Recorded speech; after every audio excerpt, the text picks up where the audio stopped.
ഒരു സൈറ്റിലേ പോയപ്പോൾ തല തിരിച്ചിട്ട് മൊത്തത്തിൽ വർക്ക് കണ്ടു കേട്ടോ.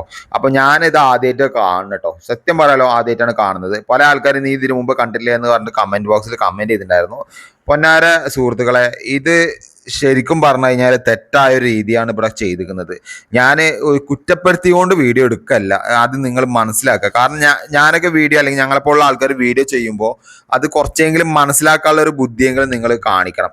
ഈ അന്ന് ഞാൻ ഇതിനെപ്പറ്റി ഒരു വീഡിയോ ചെയ്തപ്പോൾ 90% ആൾക്കാർ ഇത് തെറ്റായ രീതിയിലാണ് ചെയ്തിരിക്കുന്നത് പറഞ്ഞു. 10% ആൾക്കാരാണ് ഞാൻ കാര്യമാണ് പറയുന്നത്. ഈ 10% ആൾക്കാർക്ക് ശരിക്കും പറഞ്ഞാൽ ഇപ്പോഴും നേരം വെളുത്തിട്ടില്ല എന്നാണ് എൻ്റെ അഭിപ്രായം കേട്ടോ. കാരണം യൂട്യൂബിലാണെങ്കിലും ഫേസ്ബുക്കിലാണെങ്കിലും ഇൻസ്റ്റാഗ്രാമിലാണെങ്കിലും ആ 10% ആൾക്കാർക്ക് എനിക്ക് പറയാനുള്ളതേ, നിങ്ങൾ ഇതേപോലെ ചെയ്ത് കഴിഞ്ഞാൽ ആ ആൾക്കൊരു അപകടം വന്ന് മരണം സംഭവിച്ചു കഴിഞ്ഞാൽ ഇതിന്റെ ഉത്തരവാദിത്വം ഫുള്ള് നിങ്ങൾ ഏറ്റെടുക്കേണ്ടി വരും കേട്ടോ. കാരണം എർത്ത് കൊടുക്കേണ്ട സ്ഥലത്ത് ന്യൂട്രും കൊടുത്തു, ന്യൂട്രൽ കൊടുക്കേണ്ട സ്ഥലത്ത് ഫേസും കൊടുത്തു. അതാണ് ഇവിടുത്തെ അവസ്ഥ കേട്ടോ.